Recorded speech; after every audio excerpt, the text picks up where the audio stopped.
सत्संग से सोधी आवे, नहीं जीव 84 में जावे। सत्संग से सोधी आवे, नहीं जीव 84 में जावे। अब मेटो द्वेष और राग, हो राग या उम्र बतेरी जाली।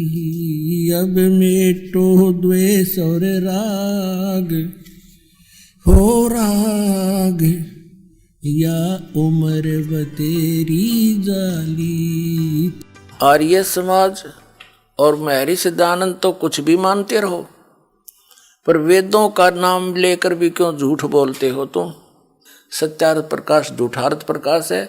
महर्षि सिद्धानंद 1 नंबर का झूठा और अज्ञानी व्यक्ति था। ये देखिएगा, महर्षि सिद्धानंद परमात्मा को निराकार मानते हैं, एक देश में रहने वाला नहीं मानते हैं। ये इनका सत्यार्थ प्रकाश ही आपको फिर दिखाते हैं। ये वही सत्यार्थ प्रकाश है।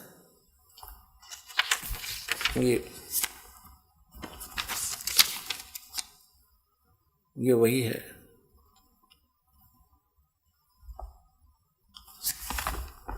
इसके 154 पृष्ठ पर 7वें समोल्लास में 154 पृष्ठ पर यहां देखना, किसी ने प्रश्न किया ईश्वर साकार है व निराकार? महर्षि सिद्धानंद कहते हैं निराकार। ठीक, अब महर्षि सिद्धानंद की तरफ से फाइनल हो गया कि परमात्मा निराकार है, वो मनुष्य जैसा नहीं है, वो किसी एक स्थान पर नहीं रहता।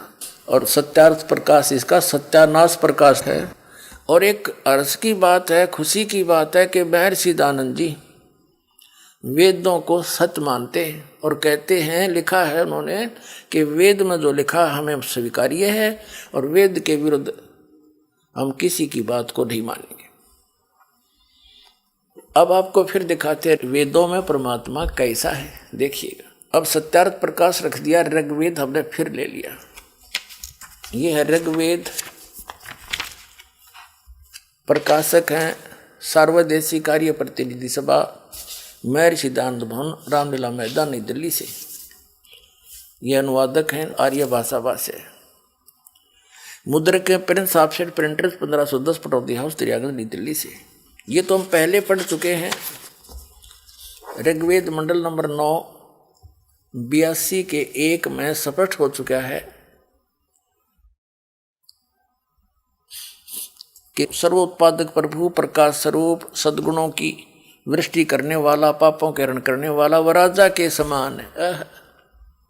269 पे है ये और 270 पे है।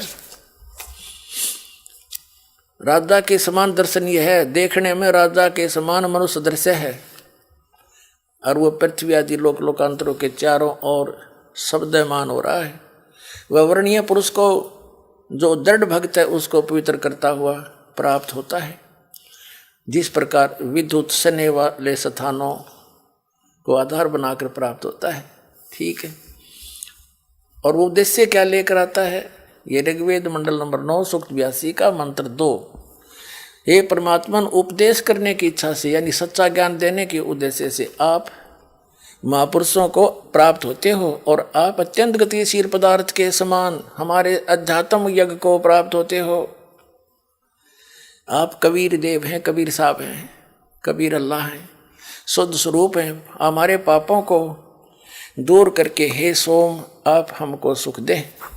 अब इससे क्या सिद्ध हो गया कि परमात्मा बिजली जैसी गति से अति शीघ्र यहाँ आ जाता है। अगर सर्वव्यापक होता तो फिर गतिकरण की क्या आवश्यकता थी। अब फिर आते हम ऋग्वेद मंडल नंबर 9 सूक्त 86 के और मंत्र नंबर 26 में। यह हमने पढ़ लिया पहले आप जी ने, और यहाँ अब हम सिद्ध करते हैं कि परमात्मा एक स्थान पर रहता है।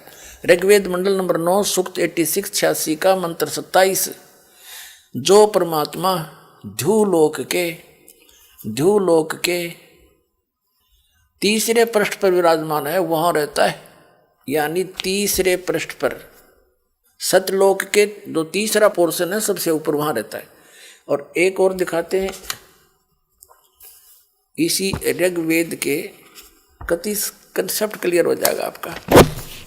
ये देखिएगा, ऋग्वेद मंडल नंबर 9 सूक्त 54 चम्मन का और मंत्र नंबर 3।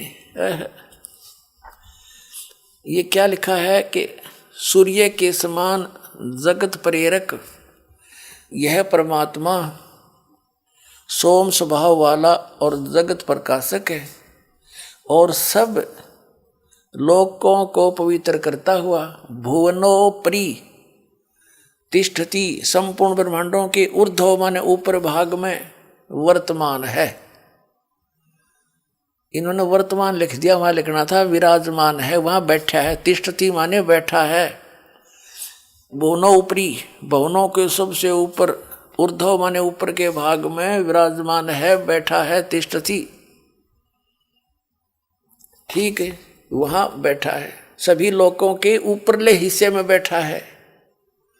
ऊपर 4 लोक हैं, एक सतलोक, अलखलोक, अगमलोक और अकैलोक। उन चारों के ही ऐसे 4 रूप धारण करके परमात्मा उनके ऊपरले हिस्से में तीसरे विभाग में बैठा है। अब ये सिद्ध हो गया, एक तो ये सिद्ध हो गया कि परमात्मा नर आकार है, मनुष्य दृश्य है और वो कबीर देव है, एक स्थान पर रहता है। और दिखाते हैं आपको,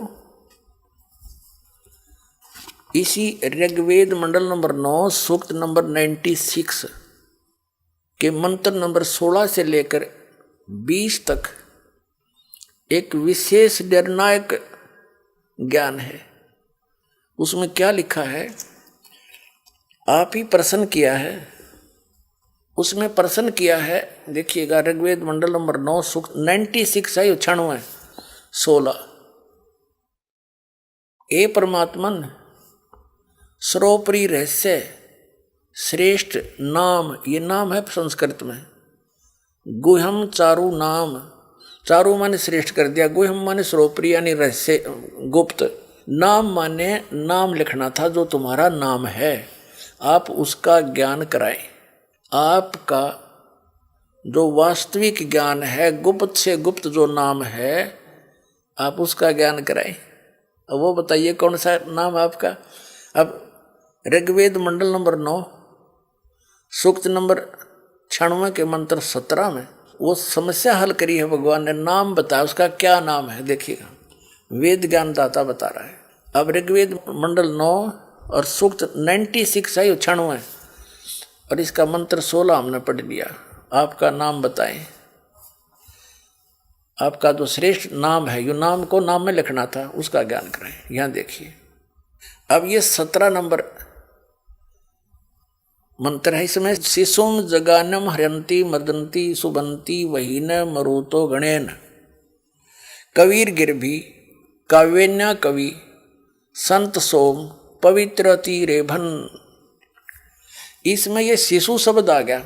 अब ये शिशु शब्द यहां कैसे है, इसका परमात्मा ने कहा था कि वेद मेरा भेद है और मैं ना वेदन के माही और जौन वेद से मैं मिलूं, ये वेद जानते नहीं। अब यहां है कि शिशु रूप धारण करके जब वो परमात्मा प्रकट होता है, 3 स्थिति से हमारी संभाल करता है।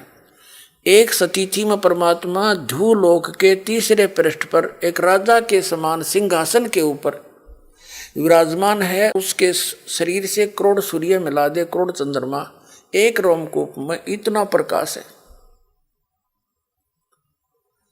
और दूसरी स्थिति में वो प्रत्येक युग में एक लीला करते हैं, वहां से गति करके आते हैं, शिशु रूप धारण करके एक कमल के फूल के ऊपर सरोवर में, तालाब में प्रकट होते हैं। वहां से निसंतान दंपति उनको उठा ले जाते हैं और फिर उस नवजात शिशु के रूप में प्रकट परमात्मा की परवरिश की लीला कंवारी गायों से होती है। और वो लीला की किसने है, और उसका वेदों में भी प्रमाण है। जिस परमात्मा ने यह लीला कर रखी है तो परमात्मा के समझने में देर नहीं लगे। जो वेदों को सत्य मानते हैं उनके लिए वेद सही है, हम भी मानते हैं। और वेदों में जो लीला है भगवान की, जिस भगवान ने वह की है तो ही इज गॉड, वह है परमात्मा। वो समझने में देर ना लगे। दुर्ग्राही हठी व्यक्ति ईर्षावश ना माने तो उसका दुर्भाग्य ही होगा। इसमें मान बढ़ाई नहीं, आत्म कल्याण आधार होना चाहिए।